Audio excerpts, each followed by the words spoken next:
This is The Real Shift with Templeton Walker and Kristen Cantrell, where we break down all things real broker, why we both decided to move our businesses to real brokerage. We interview top agents from across the nation, like you're going to hear today. Welcome back to the Real Shift podcast. I'm Kristen. And I'm Templeton. And today we have my good friend McKayla Hale from Destin, Florida on. Hi. Hi. Welcome. Thanks, guys. I feel like, so just for context, for anyone that might feel like we're a little off, we're podcasting on our own for the first time. Yeah, we don't have the geniuses at Be Real. No. Making this seamless. I know, and we miss them right now. So, but it'll still be value packed because, yeah. McKayla, we want to talk about a little bit of your journey, but especially, why you made the jump over to Real. Many of the agents that listen to our podcast, they're considering that leap. So we want to get to that, but if you could give us some context of what your business looks like today, everything you have your hands in, just to give the listener a frame of reference. Yeah, absolutely. So I live in Santa Rosa Beach, Destin, Florida. So I'm in the Panhandle. I've been here since 2014. When I moved here, I was an investor only. I did not have a real estate license. I was growing my portfolio. My portfolio to date is now up to 203 doors. That is a mix of long-term, short-term, mid-term properties. And some of those are 50-unit apartment buildings. I also have a really deep love for growing community, being in community with other people. I have always been an entrepreneur at heart. So I ended up getting my real estate license because I was paying realtors good money on a very regular basis, and they didn't know how to calculate cash flow. They didn't know how to tell me if a transaction was going to be profitable for me. I already ran those numbers, and then I would go hire the realtor and be like, I already know I want this property. I just obviously legally need you. So ended up getting my license to just represent myself on my end of the deal and roll that money into the transaction, whether that was the rehab costs, etc. So then I realized that a lot of realtors that I was meeting here, especially women, which I'm really passionate about helping other women in real estate, they wanted to work with investors and they wanted to learn how to calculate these numbers. And so I started a community here called Empowered by Connection, and I host, investing workshops on a regular basis. But I'm also really passionate about all the other facets of business that make a business successful. So social media, marketing, email marketing, getting in front of people and speaking. So anyway, we workshop every month on different things, a lot like what Kristen does. I mean, she is the one who taught me so much of what I know. Similarities there. I'm like, oh my gosh. I mean, Kristen's my go-to gal. Yeah. If only I own 203 doors, but you are, yeah, I always tell everyone, McKayla's like you don't know how impressive she is because she's so quiet about it. And then all of a sudden she'll be like, oh yeah, I have 200 and whatever doors. And it's like, oh my gosh. So it was really cool for me because I feel like I've known you now, McKayla, for like 4 or 5 years. And she got asked to speak on stage at a huge event back in November, and I got to see her like shine. I feel like that was such like a proud mom moment for me because you're so good at teaching people this amazing knowledge that you've built and like how you've, I just feel like you did such a good job. And so just to go back on the brokerage side, like your first brokerage was cloud-based though. You started at EXP, right? Yep. So I started at EXP, and that's actually how I connected with Kristen. She was teaching on a online training, essentially. And I'm pretty sure my head was stuck like this the whole time, like the cartoon head was stuck down the whole time. I was like, I'm just gonna leave it like that. That's hilarious. Yeah, no, it was, and I was so inspired by what she was teaching. So yeah, Kristen was teaching that training. I loved what she taught, so I found her on Instagram, started following her. Then I hired her as a mentor to teach me how to build community with structure that is designed for growth And then we became friends, and we were like, I was like, come host a retreat here, please. Like, come do things with me. And then that started a friendship, which is pretty awesome. And then later, I don't know how many years later, but later, Kristen learned about Real, and she was like, you need to look at this, because once you see it, you can't unsee it. And I was like, all right. I wasn't looking to leave. I wasn't unhappy with where I was, which is quite honestly what I hear a lot of agents say. They're not unhappy where they are. But you don't know what you don't know. And so I got on a call with Kristen, and No, I don't here even we are. remember who else was on the call, but yeah, just got on a call and like learned about it. And once you see it, you can't unsee it. So it was a pretty easy decision. Couple things I want to unpack there. One, I think the importance of paying for mentorship. For me, I always have a coach, and I Absolutely. always look at it as like collapsing time and taking a Yes. lot of risk off the table, because it's like Hmm. Kristen or you or anyone else, they've already touched all these hot pots that I don't have to go Yes. touch.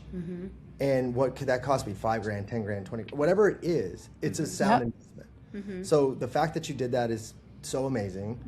And then when you have growth mindset people like that, same people I've coached before and people that have coached me, we always end up being friends because you end up being like so connected.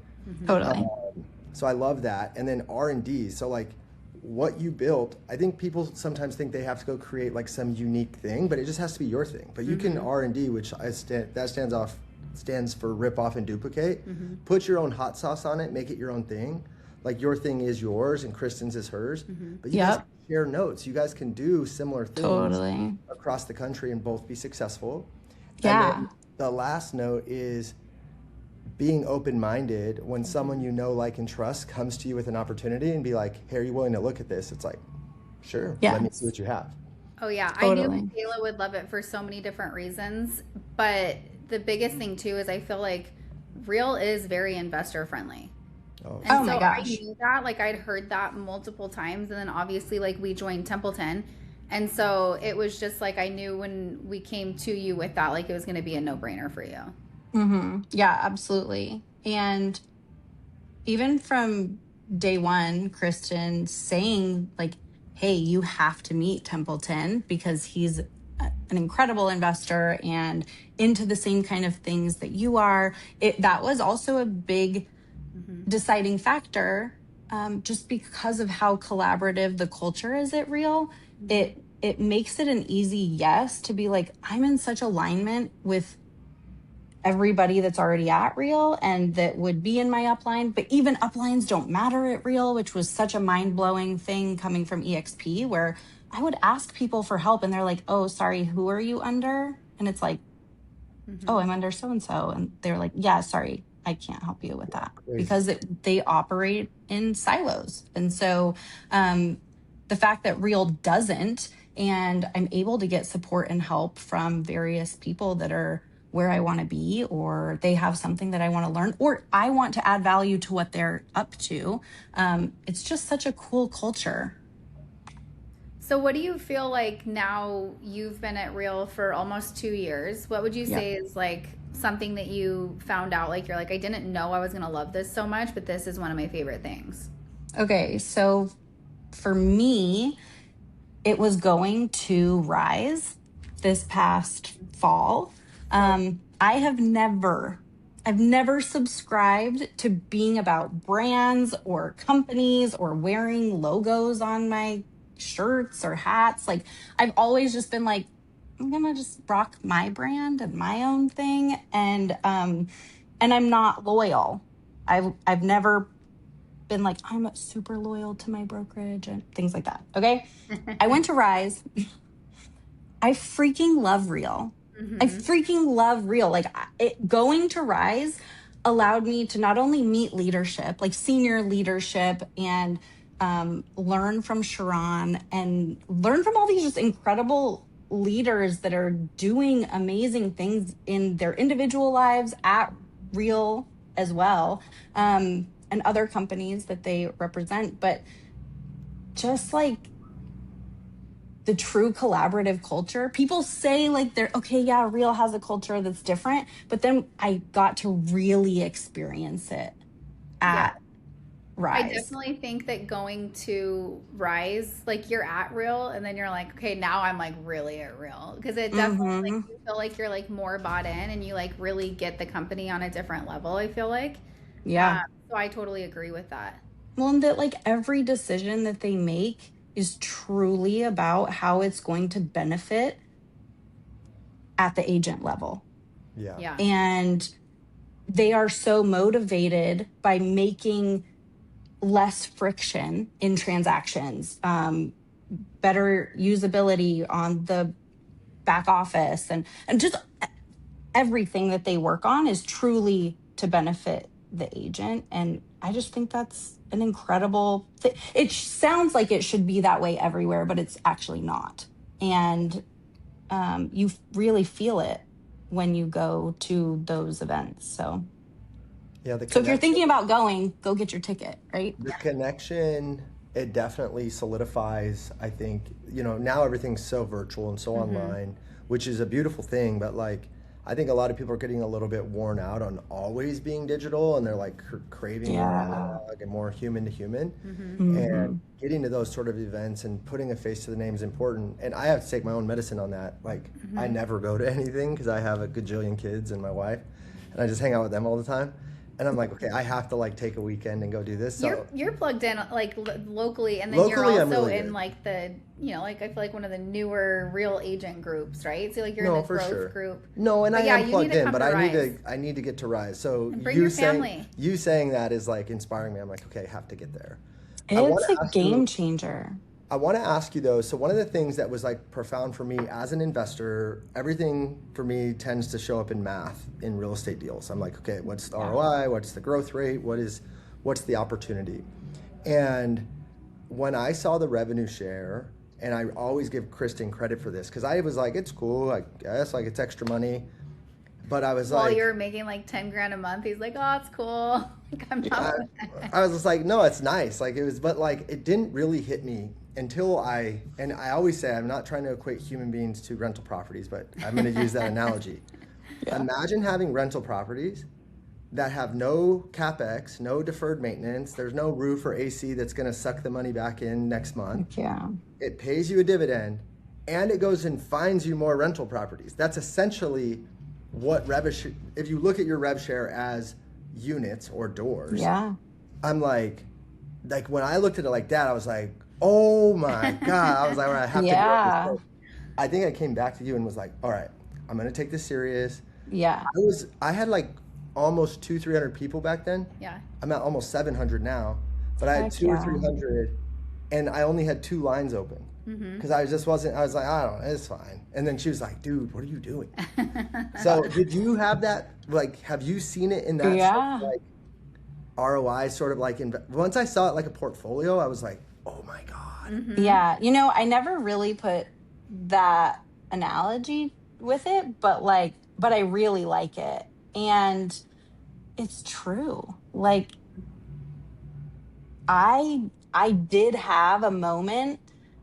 It was probably like I've always been all about rev share, but I didn't focus tons of effort and time on it until, I don't know, maybe like this past summer. And then going to Rise and then seeing like the possibilities with it. Like I've known about the possibilities, but then when you actually start doing the math, and then simultaneously, it's like, okay, when you're going and having to replace the HVAC system at your one rental property, and then the pool needs to be redone at this other property, and like there's all these expenses that are come along with owning properties. And it's like you don't have to feed a lot of money into rev share to like attract agents and like spend time with them and educate them and just share real with them, and mentor. I love mentoring. I love helping other people. So, and I feel that it's one of the things that I'm best in the world at doing. I'm just very generous by nature. And so I don't have to feed a whole lot into it, and it pays you back Yeah. Yeah, it's so cool. much. So yes, it's something I'm really focused on now, because the maths. So for me, I don't have 203 doors by any means. I have like 27 assets, a That's commercial awesome. building. Yeah. So it's good, and it for a long time I worked really hard to make the cash flow from that pay for my life. Hmm. And what I realized is that the math never mathed. Like the cash flow was never real. Like even if it was that month, it just like wasn't sustainable. Yeah. And on the 15th of every month when Real sends me money, I get to keep it. And that to me, I'm just like, oh, this is like the purest cash flow I've ever seen. Like, Totally. Yeah. and it's not going to replace your active income. Like I have a couple $100,000 of commissions on the board right now that is going to make me much more money than my rev share. And I'm Sure. never going to stop doing that. But the thing that about rev share is it's growing outside of my effort, right? Like Right. you're out there singing the song and we're united and we're connected, but like your Right. effort isn't directly correlated to my effort every day. And that's Yeah. where it gets like exponential and fun. So Mhm. Yeah. So what's your goals with Real? Like if you're like, all right, I want to set some targets. Like if someone's she's listening growing to her organization, so you should all reach out to her. this, yes, Yeah. seriously. Especially Yes, with like I all know. your knowledge and expertise, like you guys hit up McKayla and She's name her. Yeah. honestly though, like one of my favorite things over like you said, like probably this summer when you're like getting serious. It's so fun to watch you like start to go into like more of the okay, I want to like be there for agents, and like you just brought on your first team, and like seeing you be yeah. able, because you're so knowledgeable and you are so giving, and so it's just like cool to see how you partner with these people and you are making such an impact for them.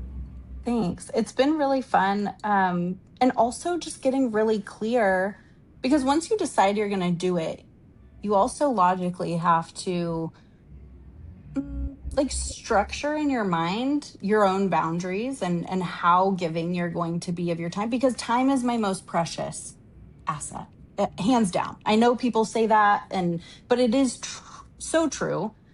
I don't have a lot of time every day. So I had to, I'd call Kristen, I'd talk to Ryan Zook. I was like, hey, like, how are you structuring this? And there's so many different ways that you can go about it that makes it work for your schedule and your calendar, whatever those are. Like I have kids and I run other businesses. So I had to get really clear on, okay, how much time can I offer to support, and who am I attracting? Like who's my ideal agent that I want to support? And that looks like other investor agents. I want to work with other investor agents who either have a desire to grow their portfolio or help other investors, or both. So, because that's where I feel like I have the most value to give, and I'm able to really make a difference in how they structure their own LLCs, their own trust, own businesses, and help them grow their generational wealth as well. So yeah, it's been cool. I love it. So cool. Well, if somebody does want to reach out to you, what's the best way for them to do that? Find me on Instagram. Hey, McKayla Hale. Easy enough. Well, McKayla, the investor side, I feel like I could podcast with you for like 10 hours. I have so I many know questions there's that- so much that we could chat But about. we got a link on that. But I just want to say thank you for taking the time. I can totally relate when you were on mute and you're telling one of your kids to go play. And like, that is a story of my life where I'm just like, just be good for like 12 minutes. Right. Whatever you want. Take the iPad. So just you taking the time out of your day means a lot, and just so excited and honored to be in business with you. Hey, same, you guys. So excited for everything that's to come. And Templeton, you better get to rise. I will be there. I will be there. If you like this episode, make sure to like and to subscribe so that we show up in your feed. And if you want to stay close, make sure to check out the show notes because I have a lot of ways for you to do that.